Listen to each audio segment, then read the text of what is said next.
Good morning, CrossFit Linchpin. Today is April 7th. We're still in the quarantine. Life is still nowhere near normal, but it is what it is. I'm going to take a little bit of a divergence in today's Linchpin conversation, and we're going to talk about the topic of swearing, of vulgarities. And this is in no way, shape, or form a topic to tell anyone as to how to live their life or anything like that. It's just I'm going to discuss some things that I've learned or modified over the course of my life. And this came from a question that somebody asked where they basically said, I listen to a lot of these videos or see you on the Linchpin YouTube channel, etc., and you don't swear. Why is it that you don't swear? So, first of all, I do swear. I just swear. I think judiciously is probably the right word. When the situation warrants it. If my house burned to the ground or I was in a car accident, there's a really good chance that a vulgarity or expletive would leave my mouth. And all you need to do is go onto the internet. Look at the videos that myself and Ian Wittenberg did in 2013, the 321 Go South from CrossFit.com, where Ian and I rode motorcycles from basically the Canadian border all the way down to the bottom of South America. I was in my seasoned vulgarian state of life, and that wasn't too long ago. It was only 2013. Those videos are littered with the most explicit and vulgar phraseology possible. So there's certainly plenty of documented proof that I have and did swear a lot for a fair amount of my life. And also I was in the military, and there is something to that whole funny phrase people say of swearing like a sailor. There is something to that, so trust me. And then, back in the day, I obviously have done a public speaking for a lot of my life. A lot of time in front of live audiences, a lot of time in front of cameras, conveying messages, trying to get points across, interacting with people, trying to make people feel comfortable so we can have a good conversation.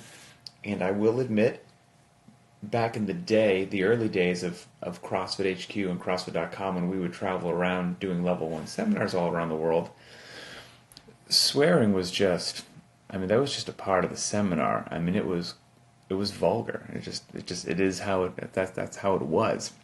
And I was right there as well, and there would be nothing, I would think nothing of being in front of a crowd of 50 or 60 people from all walks of life, all everything, and just, dropping a juicy F-bomb right in the middle of any particular lecture, and whatever, especially just coming out of the military was very normal. And this went on for years. And there was one lecture, I could be incorrect about this, but I want to say it was in Charlotte, North Carolina. And I was listening to a very talented lecturer that we had on staff, and they were giving the nutrition lecture. And, we give these lectures every weekend, and so the content forward and back. And most people have their way of delivering the lecture and their little idiosyncrasy or whatever it happens to be. And this person always had one particular point. They would make this joke and drop a very well-timed F-bomb, and I always enjoyed it, thought it was funny. And so I'm sitting there in the back, listening to the lecture, and then this point comes, and I'm expecting to hear the F-bomb, because I've heard it every weekend for the last however many weekends. And it doesn't happen. There's no F-bomb. And as a matter of fact, they didn't swear during the whole lecture. This is really weird. And so that lecture ends, they come back, and I ask them, I was like, what's the deal? Why didn't you do what you normally do? And back then as well, we would record each other's lectures. We would watch them back for the purposes of critique, feedback, improvement, making sure that we were delivering the salient points how we thought that they were, etc., trying to become a better professional speaker. And this person said, well, I watched one of my most recent nutrition lectures to make myself better. And the content was good, it was actionable, it's deliverable, there was, real world advice that people could walk away from. And then got to the point and, just dropped an F-bomb there, and it just stuck out in the lecture and not in a good way. It was like, wow, I was delivering this great professional content, and all of a sudden it just seemed so out of place, even though it was well-timed, and even though it got plenty of a giggle from some folks in the crowd, it didn't seem additive, is probably a good way to say it, to the intent of the lecture in any way, shape, or form. And so they decided to leave it out. And I was like, oh, well, that's interesting. And so then their question was, you've heard the lecture a bunch both ways. Do you feel that not saying it made it a worse lecture? And I was like, well, I can't say that that's the case. No, it certainly didn't make it a worse lecture by not saying it. And so this got into my head, and I started thinking about it. And then I could be wrong about this. This is just my theory. But then I figured, okay, you're talking to whoever, a singular person, let's say you just recently met, so you don't know a lot about them, or a crowd of 50 people like we would at a level 1 seminar, or maybe here on Instagram Live, etc., etc. And I think it's safe to say, this might be an oversimplification, but we can categorize the listening audience into 3 categories based upon their receptiveness to vulgarities. There is a segment that, if I just started spouting off swears left and right here, wouldn't care in any way, shape, or form. Absolutely irrelevant. Doesn't matter. And as a matter of fact, maybe they enjoy it. That's one section. Another section is just neutral. Okay, didn't sway one way. And another one would be absolutely just turned them off. Found it unappealing, unprofessional, whatever the word is, whether that's right or wrong. I know that you can obviously discuss incredibly technically competent, you can be a professional and still swear. I get that. But there are some folks that, if the vulgarities popped out, it would turn them off. So you're going to lose that part of the audience. And so I thought about it. I was like, okay, the overwhelming part of that curve of people in the audience are either going to fall into the neutral or you turned them off, right? Because then even that small section that don't, or whatever size the section is, that don't care if you did swear, they're not necessarily going to be offended if you don't swear. Okay, so they don't care which side of the fence you're on. They don't care if you swear. They don't care if you don't swear. But then you've got the others that are neutral and the others that greatly do care. So now if you're thinking, okay, I'm trying to communicate to some people, I'm trying to get my point across to the greatest audience possible so I can help the greatest number of people possible and have them be receptive to it. If I don't swear, I'm not going to lose anybody in the audience.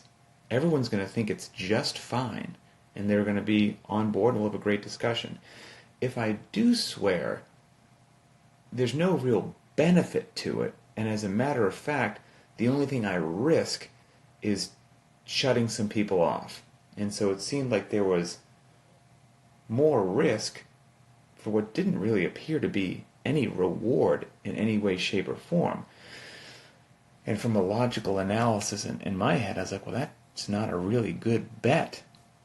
Why would I do that? If something has no real reward and potential risk, that sounds unintelligent. So I generally, largely, stopped when I would be delivering material to people. I stopped swearing. And then I also, the company CrossFit progressed, my career progressed, and I wound up finding myself on, ESPN or, some television networks that we would do broadcasts with, and those weren't pre-recorded, they were live broadcasts, and I'm here to tell you, a television network does not like you slipping on live broadcast with a vulgarity. It's a bad thing. And if they're just second nature because you're saying them all the time, you just not saying that you will have a slip up, but you have a greater propensity to have a slip up. And that's what you don't want to do when you're trying to assist your career in one way, shape, or form. So it was I found it not only useful for lecturing to a live audience, but I found it also useful and beneficial when the time came to do on-camera broadcasts, etc., etc.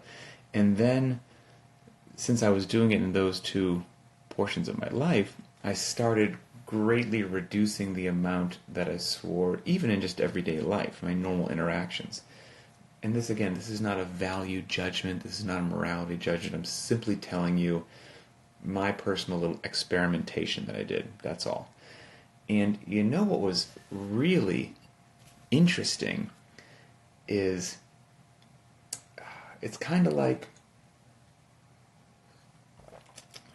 I would liken the removal of swearing in my everyday life to when you finally tighten up your diet.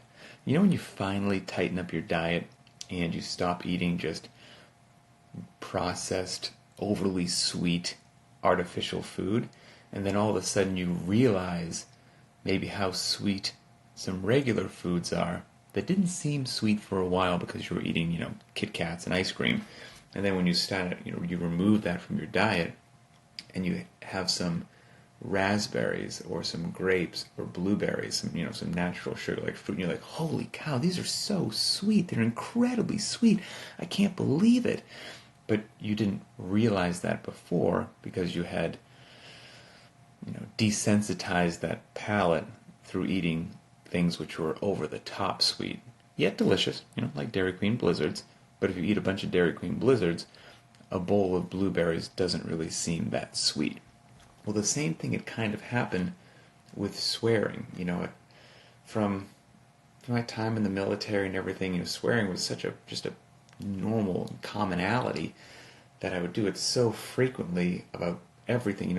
Every sentence was littered with it that I became almost numb to it or deaf to it or wouldn't notice it. Then when I removed it from my own life and I'm out in the world interacting with people, since I was a bit more keyed on to it, when I would hear it, it would hit me like a ton of bricks, and I started noticing it with more attention to detail than I ever had before. And I again, no value judgment on anybody, but I did personally find that in a large number of situations, I would categorize it as unappealing or unnecessary, or potentially detracting from whatever the message was that the person was trying to communicate, detracting or even distracting. And so you're in the middle of some potentially articulate conversation and something profoundly vulgar pops in, and now that was so abrupt that it takes you away from the actual well thought out intelligent point that was there. That was just my findings. I'm not saying that you're going to find that. But I do feel confident and comfortable in saying this. And I would categorize myself in here as well, as I don't think most of us are as self-aware as we think we are. Okay, and I'm putting myself in this category as well. Back in the day when I was lecturing about fascinating and complicated topics and lacing in some vulgarities, everyone tends to think that they're the man or woman that walks that line perfectly. Everyone thinks that they're the one that doesn't sound like a crass, crude, ignorant vulgarian. Everyone thinks they're the one that walks the line beautifully, that is giving this funny, articulate, intelligent, detail-laced story and then dropping in vulgarities at perfectly timed intervals at just the right context, at just the right potency, and it makes everything wonderful. I don't think most of us are quite as masterful at that as we would like to think that we are.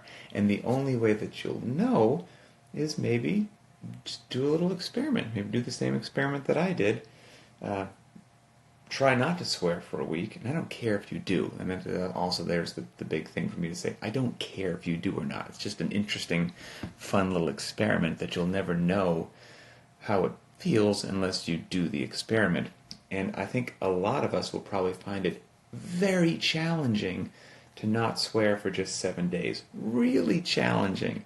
And there's another interesting thing about either greatly reducing or eliminating your cuss words is it forces you to express your great displeasure in profoundly more creative ways, which I actually find rather entertaining. So that's it. Now I see Rick there saying he couldn't make it an hour, and most of my good friends, Rick, fall into that same category as well. There's one individual named Charlie who I enjoyed this experiment with so much. He's such a great dude.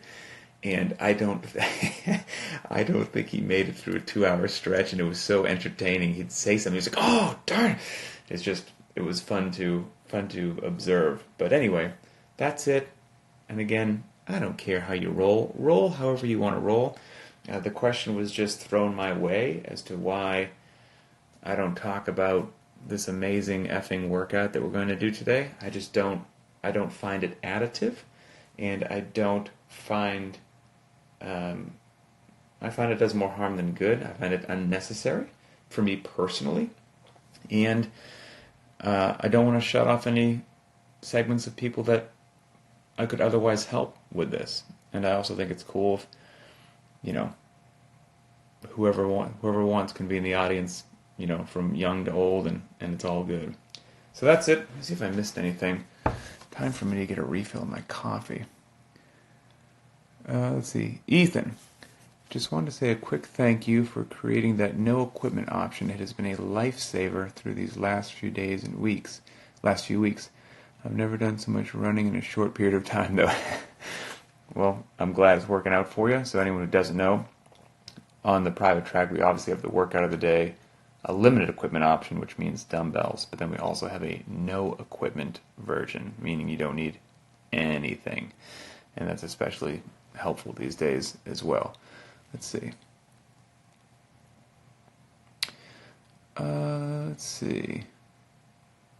Amanda, regarding training, I don't have a 9-foot target or a 14-pound wall ball.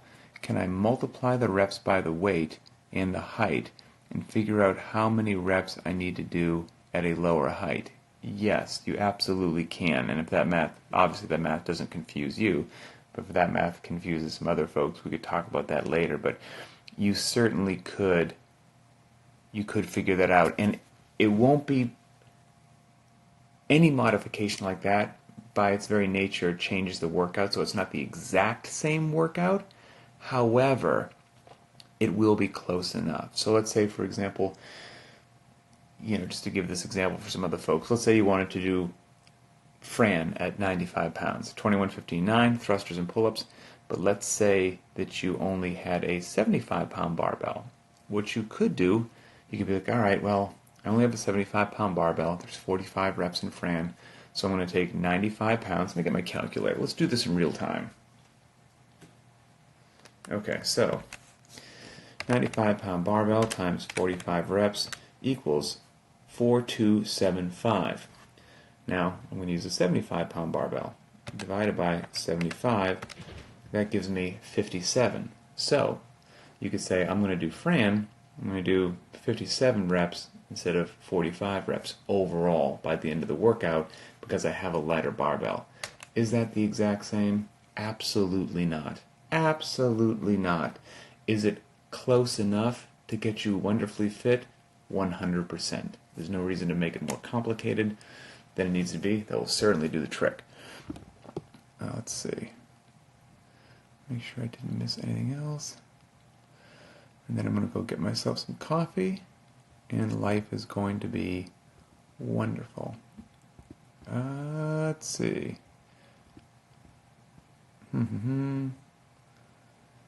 Robert Travis, swearing is only allowed in the gym during workouts. Let's see. Haley says, I was thinking about this today, actually, when you spoke previously about losing people in the audience. Yeah, it definitely was a concern. All right, I think we're good. So that's it. Have a great day, everybody. And that's it. Talk to you later.